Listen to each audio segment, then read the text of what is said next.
샬롬. 네, 한 번 더 인사할까요? 샬롬. 네, 반갑습니다. 우리 옆 사람을 보고도 한번 오늘 이렇게 인사할까요? 주님의 이름으로 환영합니다. 네, 좋습니다. 우리가 샬롬 하고 인사하는 그 샬롬의 원래 의미가 평강, 평안이고, 또 원래 이스라엘 사람들이 샬롬 할 때는 원위치, 그러니까 모든 것이 다 제자리에 있어야 샬롬이 일어나잖아요. 그렇죠? 그런 의미를 담아서 그렇게 표현을 하는데요. 여러분의 삶 가운데 우리가 말씀 듣는 이 시간뿐만 아니라 우리 일상에 늘 샬롬이 있기를 소망합니다. 우리는 계속해서 이렇게 기도하라라는 이 기도에 관한 말씀을 시리즈로 나누고 있습니다. 우리가 지난 2주에 걸쳐서 주님께서 책망하셨던 이 잘못된 기도에 대해서 이렇게 나눴었죠. 자, 기도를 가르쳐 주세요라고 했던 이 제자들의 요청에 주님께서는 먼저 외식하는 자의 기도, 그러니까 그들의 중심이 없는 기도죠. 많은 사람들로부터 하여금 인정을 받고 내가 얼마나 신실한지, 내가 얼마나 기도를 잘하는지, 내가 사람들에게 보이기 위한 그러한 기도를 주님께서 책망하셨습니다. 그리고 나서 주님께서 이러한 자들에게 골방 기도라는 해결책을 주시면서 기도는 하나님께 1대1로 나아가는 은밀한 곳에서 하나님과 기도하는 기도자의 깊은 관계다라고 말씀을 해주셨습니다. 그리고 나서 주님께서 말씀하시기를 이방인의 중언부언하는 기도에 대해서도 책망하시죠. 이 중언부언하다라는 그 기도의 핵심적인 문제는 무엇이냐면, 기도하는 대상에 대한 정보도 신뢰도 마음도 확신도 없는 거예요. 그냥 내가 기도를 많이 하면, 그냥 내가 말을 많이 하고 열심히 나가면 그 기도가 전달이 되겠지라고 생각하는 이 잘못된 기도를 주님께서 책망하셨습니다. 그러면서 주님께서는 신뢰하는 기도, 너희는 하나님 아버지의 자녀이니 믿고 신뢰하며 기도해라.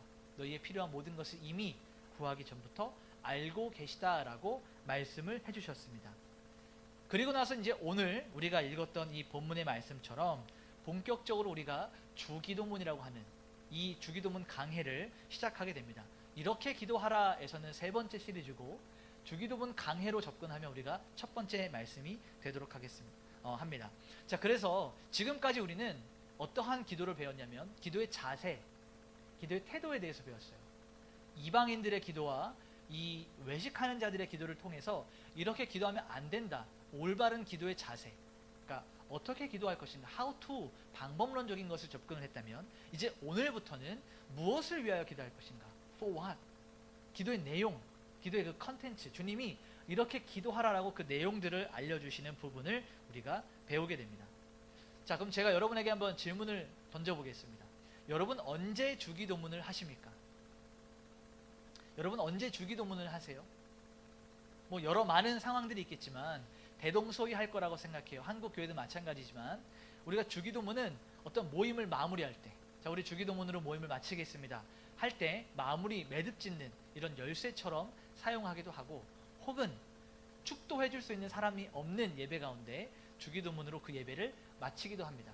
혹은 오전에 1부 예배 때, 2부 예배 때 축도로 예배를 마무리했으면 오후 예배 때는 을의 주기도문으로 모임을 마무리하죠. 네, 이것이 틀린 것은 아닙니다. 주기도문을 우리가 그렇게 고백하는 것 좋습니다. 그런데 우리가 이 주기도문을 예배를 마무리하는, 모임을 매듭 짓는 도구로 쓰기에는 그 담겨있는 깊이와 의미가 훨씬 더 크고 풍성하다는 것이죠. 자, 여러분 주기도문은 굉장히 중요합니다. 동의하십니까? 여러분이 동의하지 않으셔도 주기도문은 굉장히 중요해요. 여러분의 동의 여부와 상관없이 주기도문이 왜 중요하냐? 주기도문은 주께서 친히 가르쳐 주신 기도이기 때문에 그렇습니다. 여러분, 제가 여러분에게 기도를 가르쳐 드리기 위해서 기도학교, 박기룡 목사의 기도학교에서 프레이어 스쿨 12주짜리 등록금 20만 원 이렇게 해서 제가 아무리 잘 가르쳐 준다 한들 기도에 별 의미가 없어요. 도움이야 되겠죠. 비싼 돈 내고 무언가 배우면 효과는 있겠죠. 물론 우리가 교회에서 이런 것을 돈을 내면서 배울 것은 아니지만, 제가 이제 예를 들어서 말씀을 드리는 거예요. 그렇게 해서 뭐 기도에 누구 강사를 내려와서 한다 한들 여러분 우리의 기도가 훨씬 더 좋아지고 질이 높아지는 것은 아닙니다. 그런데 오늘 이 본문에 주님께서 가르쳐 주신 기도, 이거는 어떠한 의도, 어떠한 의미를 가지고 있냐면요, 여러분 시험 보신 적 있으시죠? 시험 볼 때 시험 출제자가 답안지를 시험 풀고 있는 사람에게 주고 가는 것과 마찬가지인 거예요. 이게 정답이다 하고 주고 쪽지를 주고 간 거예요. 왜요? 이 출제자는요, 그 문제 의도를 정확하게 알고 답을 알고 있어요. 그렇게 주고 갔어요. 여러분은 그 답안지를 받은 기도자입니다.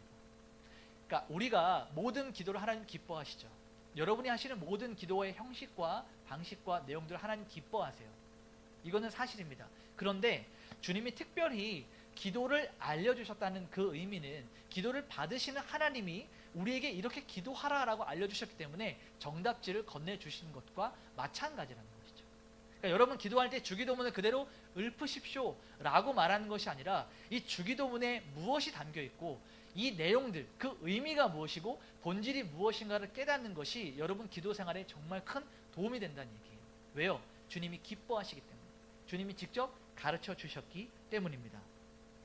자, 그런데 이 우리가 주기도문을 그냥 단순하게 바라보면 기도를 가르쳐 주세요. 그래서 주님이 그래 이렇게 기도해라 라고 하면서 하늘에 계신 우리 아버지여 이름이 거룩히 여김을 받으시오며 나라에 임하옵시며 뜻이 하늘에서 이루어진 것 같이 땅에서도 이루어지리라 라고 쭉 그냥 생각나신 대로 말씀하시는 것이 아니라 이 주기도문에는 굉장한 구조가 있다는 거예요. 여러분이 들으시면 놀랄만한 구조가 이렇게 구성이 되어 있습니다. 그럼 우리가 이 주기도문은 어떻게 구성이 되어 있는가 그 구조를 한번 살펴보도록 하겠습니다.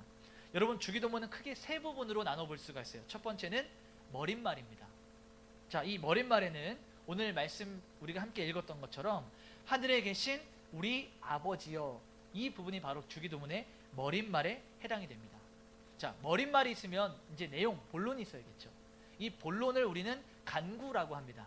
간구에는 두 가지가 나와요. 이 주기도문을 잘 보면 간구가 두 가지로 나누는데 첫 번째 간구는 무엇이냐? 하나님의 영광을 위한 간구입니다.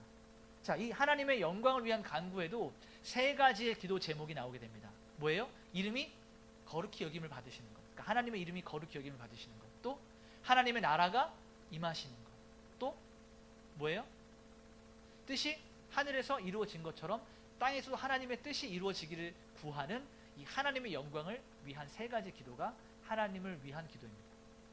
그런데 우리가 영의 사람이 아니잖아요. 그렇죠? 영적인 존재만은 아니잖아요. 우리가 물론 영적인 사람들이지만 육신을 가지고 계시잖아요. 그렇죠? 육신을 가지신 분이 오늘 아무도 안 오셨는데 영적인 신령과 진정으로 영으로 예배를 드리려고 했더니 육적인 것들을 좀 무시하시는데 육체죠 우리. 그렇죠?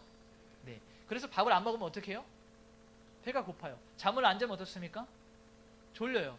일을 열심히 하면 피곤해집니다. 우리는 육적인 존재예요. 그래서 주님께서 우리에게 가르쳐 주신 간구의 두 번째 파트는 뭐냐면 우리 인간, 사람의 필요에 대한 기도입니다.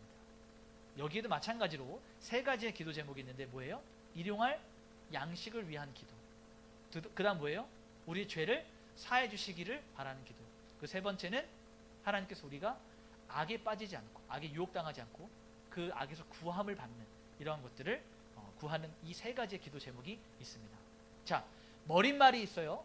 그리고 간구가 있습니다. 간구에는 두 가지, 하나님의 영광을 위한 간구, 우리 인간의 필요를 위한 간구를 기도를 했습니다. 그러면 마지막으로 맺은 말이 있습니다. 나라와 권세와 영광이 하나님께 영원히 있기를 구하는 이 맺은 말, 이러한 구조로 이 주기도문이 구성이 되어 있습니다. 여러분 주기도문을 굉장히 우리가 가볍게 쉽게 모임을 마무리할 때 사용을 했었는데 주님께서는 그의 사랑하는 제자들에게 그리고 2025년을 살아가고 있는 저와 여러분에게 말씀하시는데 훨씬 더 깊은 의미와 풍성한 뜻이 담겨 있다는 것을 말씀을 해주시는 거죠. 자, 그래서 이제 오늘 우리가 이 주기도문의 머릿말에 대해서 좀 살펴볼 거예요. 여러 차례에 걸쳐서 주기도문을 조금 더 깊이 있게 우리가 접근을 하고 함께 나눠볼 텐데 오늘은 그 머릿말을 좀 살펴보도록 하겠습니다. 자, 주기도문에 해당하는 그 머릿말의 첫 마디는 하늘에 계신 우리 아버지요. 자, 그런데 우리가 한글 성경에 보면 이 주기도문이 하늘에 계신 이 단어가 먼저 나오게 되죠. 그런데 여러분 우리 주보를 한번 살펴보시겠습니다. 여러분 주보에 오늘 제가 기록해 놓은 설교 제목을 이렇게 기도하라 그 다음에 있는 부분을 한번 읽어보겠습니다. 시작. 목사님이 오늘 주보를 오타를 내셨군요. 이 말이 안 되는 아버지여 우리의 하늘에 계시는 말도 안 맞고 뭐 다 이렇게 뜯어놓고 해체한 것 같은데 제가 이렇게 제목을 정한 이유가 있습니다. 여러분이 잘 기억하시라고 순서를 낱말을 섞어 놓은 것이 아니고요. 이 헬라어 원문에 주님께서 그의 사랑하는 제자들에게 너희는 이렇게 기도하라 라고 하시면서 첫 번째 사용하신 단어가 바로 파테르라는 단어예요. 파테르는 아버지입니다. 그러니까 주님이 우리에게 기도를 가르쳐 주시는데 그 첫 번째 하셨던 말씀이 아버지여 라고 선포하면서 외치면서 기도를 시작하게 되십니다. 여러분, 왜 근데 주님께서 그의 사랑하는 제자들에게 그리고 저와 여러분에게 기도를 가르쳐 주시는데 왜 굳이 아버지여 라는 이 단어를 먼저 사용하셨을까요? 우리가 지난주에 우리 그 신뢰하는 기도에서 하나님께서 우리의 필요를 알고 계시기 때문에 신뢰하고 기도하라고 했죠. 근데 그 이유가 뭐예요? 하나님이 우리의 아버지가 되시기 때문에. 같은 맥락에서 이 아버지여라고 부르는 이 단어 속에는 하나님과 우리의 관계 설정, 기도하는 기도자와 기도를 받으시는 그 기도의 대상이 관계 가운데 있다. 아버지와 자녀의 관계다. 이것을 설명하기 위해서 주님께서는 파테르라는 아버지여라는 단어를 먼저 사용한 것입니다. 그러니까 여러분, 이 기도는 아버지와 자녀의 관계 사이에서 일어나는 무언가, 이것이 바로 기도예요. 그동안 우리가 많은 시간 동안 기도를 내가 필요한 것을 얻어내기 위해서, 내 상황을 던지기 위해서, 하나님께 무언가를 받기 위해서 기도라는 도구를 사용했다면, 이제 우리가 주기도문을 통해서 배워야 하는 기도는 무엇이냐면 자녀인 우리와 아버지인 하나님 사이에 일어나는 무엇, 이 관계적인 것이 바로 기도라는 겁니다. 이것을 다시 말하면 아버지와 자녀 사이에 일어나는 것이 기도라면, 다시 말하면 아버지와 자녀 관계가 있지 않은 사람은 기도를 할 수 없다는 얘기예요. 여러분, 지금 이 교회 밖을, 예배당 밖에 보는 수많은 사람들이 지나가면서 그 사람들도 기도를 해요. 자기 나름대로 종교를 가지고 있어요. 그런데 너네 좀 보니까 이 교회, 너희 기독교에 보니까 너희가 믿는 그 하나님이 좀 영빨이 센 것 같더라. 나도 좀 너네 그 하나님한테 기도 좀 해보자 라고 하면서 하나님 하고 기도하고 아버지여 라고 기도한다면 하나님이 그 기도를 들으시겠습니까? 자, 어려우세요? 제가 지금까지 말씀드리는 내용을 한번 정리해 보세요. 기도는 아버지와 자녀의 관계로 설정되어 있는 이 관계에서부터 출발한다는 거예요. 그러면 옆에 다른 종교를, 하나님을 믿지 않는 그 누군가가 자기가 원하는 무언가를 이뤄내기 위해서 너희가 믿고 있는 그 종교의 그 하나님이라는 그 존재를 나도 좀 가져와서 사용해보자. 그래서 하나님하고 기도해서 그 불신자들이 기도한다면 그 기도가 하나님 편에 상달되느냐 이 말입니다. 물론 하나님이 귀로는 들으시겠죠. 그런데 그 기도의 응답에 대한 여부, 그 기도의 진실성에 대한 여부는 우리가 말씀을 통해서 배운 바로는 전달되지 않는다는 거예요. 쉽게 예를 들어서 여러분, 옆집에 있는 아이가 있어요. 한 아이가 옆집에 있는 아저씨에게 너무너무 잘하는 거예요. 너무너무 잘 섬기고 잘하고, 구두도 닦아, 출근할 때 구두도 닦아주고, 출근하는 길에 가방도 들어주고, 퇴근하고 오면 어깨도 주물러주고, 또 그 아저씨도 맛있는 것을 사줘요. 우리 아이와 너무 비슷한 또래에 있어서 맛있는 것을 사주고, 맛있는 것을 사주기 위해서 쇼핑몰에도 데려가고, 크리스마스 때 선물도 줘요. 그런데 이 옆집에 사는 아저씨와 이 아이의 관계는 뭐예요? 아저씨와 옆집 아이입니다. 아무리 잘하고, 아무리 좋은 것들을 선물을 해주고, 아무리 좋은 관계 가운데 있어도 여전히 그 사람은 누구예요? 아저씨. 근데 집에 문 열고 들어왔더니 세상 원수가 집안에 있죠. 내가 그렇게 양육하고 기르고 사랑과 정성으로 꽃을 가꾸듯이 예쁘게 잘 해줘도 말을 듣지 않는 철철지가 원수 같은 자녀가 있어요. 아들이 있어요. 딸이 있어요. 물론 잘할 때도 있죠. 마음을 시원케 해줄 때도 있습니다. 그런데 말을 잘 안 들을 때도 있어요. 그런데 이 아이는 출근할 때 신발 한번 닦아주지 않아요. 들어와도 방문을 한번 열어보고 오셨어요 라는 말도 하지 않아요. 그렇다고 해서 이 관계가 아저씨와 딸의 관계로 바뀔 수가 있습니까? 이 관계가 아저씨와 아들로, 아저씨와 옆집 아이로 바뀔 수가 있습니까? 그럴 수가 없어요. 이 관계, 변할 수 없는 그 관계를 말하기 위해서 아버지여 라고 주님께서 먼저 알려주시는 거예요. 그러니까 다시 말하면 우리의 여부에 따라서 아버지와 자녀의 관계가 설정되는 것이 아니고 아버지이신 그분에 따라서 이 관계가 설정이 된다는 것입니다. 자, 그럼 우리가 말씀을 한번 보도록 하죠. 이사야서 64장 6절 말씀을 한번 보도록 하겠습니다. 이사야서 64장 6절 말씀을 우리 같이 한번 읽어보도록 하겠습니다. 시작.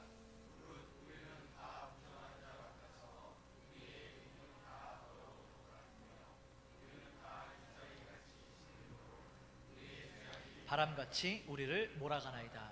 아멘. 이사야 선지자의 고백이에요. 우리는 다 부정한 자 같아서. 여기서 더 적나라하게 얘기하면 부정한 자 같아서가 아니고 부정한 자죠. 우리의 의는 다 더러운 옷 같으며가 아니라 우리의 의가 다 더러운 옷이죠. 다시 말하면 우리는 죄인이고 부정한 자일 수밖에 없음을 인정하는 거예요. 이게 바로 우리의 존재라는 겁니다.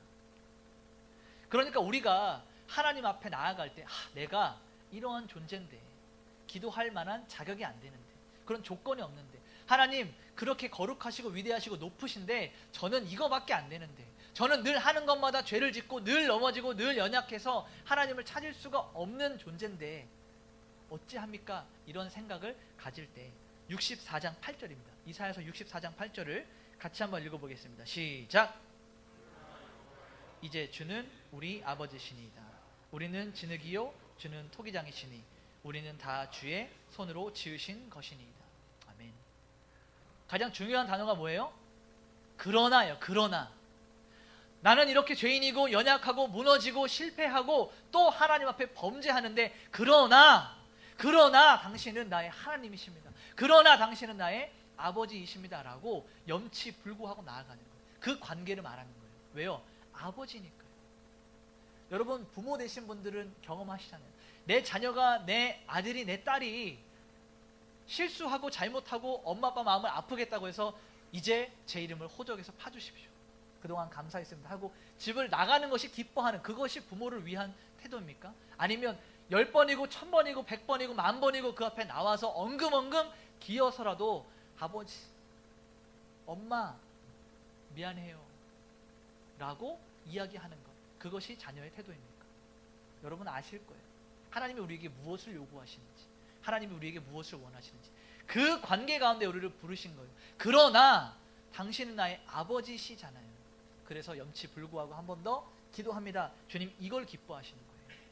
예수님께서도 말씀하시죠.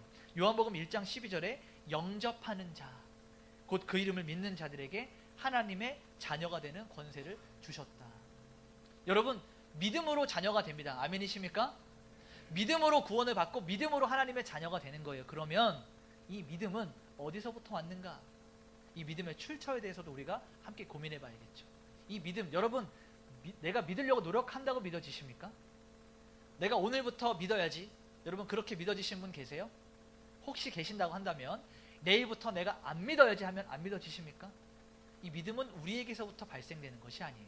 내가 안 믿고 싶다고 해서 안 믿어지고 믿어야지 하고 믿어지는 것이 아닙니다. 성령 하나님이 이 믿음을 우리에게 적용케 하심으로 우리로 하여금 믿음이 생겨나게 하시는 거예요. 다시 말하면 믿음의 출처도 하나님이시죠. 믿음으로 자녀가 되는 것인데 그 믿음도 하나님께서 주시는 것이니 우리가 어떠한 내 실수와 연약함, 이것이 하나님과 자녀 관계를 설정하는 것이 아니라 하나님께 온전히 100% 달려있다. 아버지와 자녀 관계가 설정되는 것은 온전히 하나님 편에 속해 있다라고 하는 것을 성경은 말하고 있는 것입니다. 그러니 여러분 이 한 가지 사실을 잊지 마십시오. 여러분이 하나님의 자녀라는 것. 여러분이 잘 나갈 때나 여러분이 실패할 때나 여러분이 작아질 때나 여러분이 좋은 관계 가운데 있을 때나 어느 상황에 있든지 간에 여러분은 하나님의 자녀라는 사실. 그래서 여러분 기도할 때 먼저 어떻게 기도해야 됩니까? 하나님 아버지를 먼저 외쳐야 됩니다. 하나님 아버지를 찾고 구하는 겁니다. 자, 그리고 나면 이제 우리가 두 번째 단어를 만나게 돼요. 두 번째 단어는 무엇입니까? 우리예요. 우리 아버지. 여러분 근데 우리 아버지 하니까 말이 좀 이상하지 않으세요? 우리 아버지. 늘 해오니까 좀 이상한 거를 모르시겠죠? 원래 이렇게 고백해야 되지 않습니까? 나의 아버지. 신앙은 1대1이라면서요. 개인적인 거라면서요. 그러면 하늘에 계신 나의 아버지라고 고백을 해야죠. 왜 우리 아버지라고 이렇게 하십니까? 그 의미를 잘 들여다보면 주님께서는 당연히 신앙은 1대1 개인적인 겁니다. 부모님의 신앙이 자녀들의 신앙을 대변하지 않아요. 그런데 주님께서 우리에게 기도를 가르쳐주고 있다라고 하는 이 특수한 상황을 염두에 두고 볼 때 주님께서는 지금 여기서 무언가를 말씀하고 계시는가 그 진의를 살펴봐야 되는데 바로 여기서 나의 아버지가 아니라 우리 아버지라고 하는 이 단어를 통해서 복수형인 것을 통해서 하나님을 아버지로 고백하는 자들이 너 말고도 또 있다는 거예요. 다시 말하면 그리스도 예수 안에서 하나님을 아버지로 믿고 모시고 살아가는 형제 자매가 있다는 겁니다. 여러분, 이 우리라고 하는 이 단어가요, 신앙의 공동체성을 말하고 있는 거예요. 우리의 신앙이 나 개인의 안녕과 평안을 위해서 이루어지는 것이 아니고, 혼자 좋은 신앙생활 하는 것, 혼자 믿음 생활하는 것, 여기에 고정되어 있는 것이 아니라 하나님을 아버지로 부르고 살아가는 모든 형제 자매들을 위하여 함께 기도해야 될 의무와 책임이 있다는 거예요. 여러분, 이 교회 안에서 나만 잘하면 돼, 나만 괜찮으면 돼, 우리 집만 평안하면 돼, 이런 교만하고 악한 생각이 우리 안에 없기를 소망합니다. 아멘이십니까? 같이 아파해야 돼요. 누군가의 아픔이 우리의 아픔이 돼야 돼요. 제가 좀 극단적으로 표현을 했지만, 악하고 교만하다고 표현을 했지만, 여러분 사실은 정말 본질은 그래요. 신앙은 나 혼자만 위해서, 내가 잘 먹기 잘 살기 위해서 신앙생활하는 것이 아니고, 함께 돌아봐야 될 지체들을 발견하는 것이 신앙생활의 유익이라는 거죠. 이것이 신앙의 비밀이라는 겁니다. 왜요?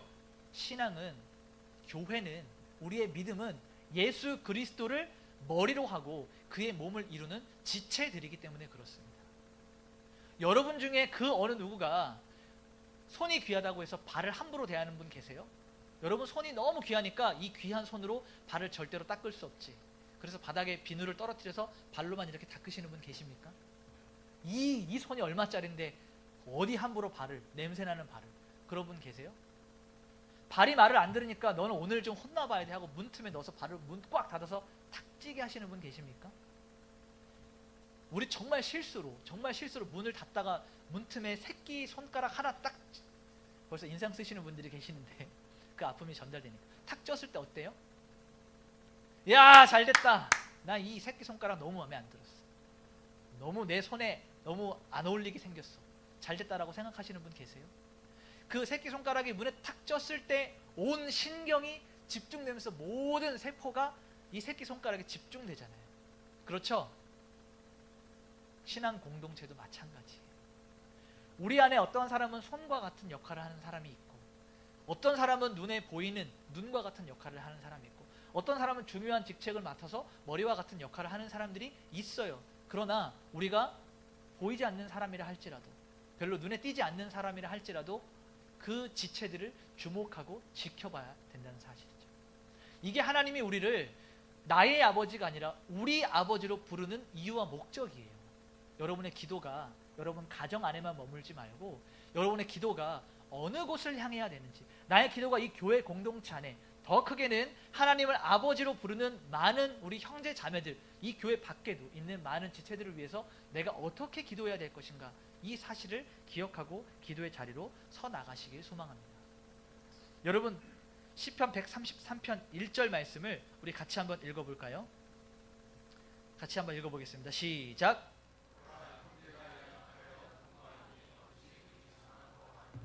아멘. 여러분, 형제가 연합하여 동거함은 말 그대로, 문자 그대로 같이 사는 것을 말하는 것이 아니고, 같이 동역하며 신앙생활하는 그 상태를 말하고 있는 거예요. 근데 이것을 하나님께서 보시기에 선하고 아름답게 보신다는 이야기예요. 여러분, 우리 공동체, 신앙 공동체가 함께 서로를 위하여서 밀어주고 당겨주고 함께 생활하는 이 모습이 하나님이 보시기에 선하다, 내가 그 모습을 보니 아름답다라고 말씀을 하시는데, 우리 형제가 연합하고 동거하는 이 일들을 어떻게 할 수 있습니까?